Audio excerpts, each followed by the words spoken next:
Quelques chèvres et une trentaine de moutons toujours en pâture. Le troupeau de Youssef est au complet. Cette fois, il ne vendra pas une bête pour l'Aïd. L'appel royal pour éviter le sacrifice cette année ne l'a pas vraiment étonné.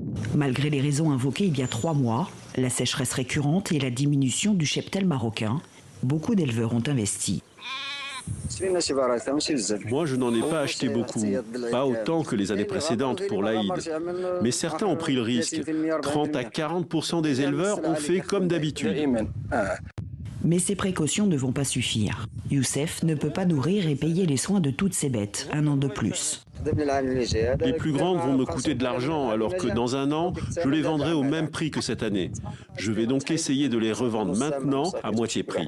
Dans quelques semaines, Youssef vendra donc quelques bêtes, à perte. Éleveurs, transporteurs, revendeurs, toute la filière est impactée. À quelques kilomètres de l'élevage, l'un de ses clients organise chaque année dans une ferme pédagogique une journée spéciale pour l'Aïd. Tagine, méchoui, les familles réservent ici pour déjeuner le jour J.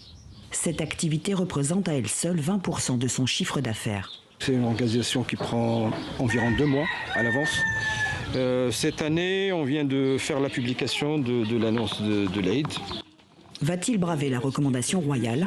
Non, il n'y aura pas de moutons. Les gens, ils ont prévu de faire du barbecue, soit en mode pique-nique, soit qu'on le fasse par nos propres moyens, mais pas de sacrifice. Changement de programme et de menu, qui se justifie aussi par la flambée des prix ces dernières années, rendant l'achat d'un mouton inabordable pour les familles les plus démunies. Cette année, s'il n'y avait pas l'annulation du sacrifice, ça aurait explosé de plus de 50%. Ça peut grimper jusqu'à 2-3 fois le SMIC.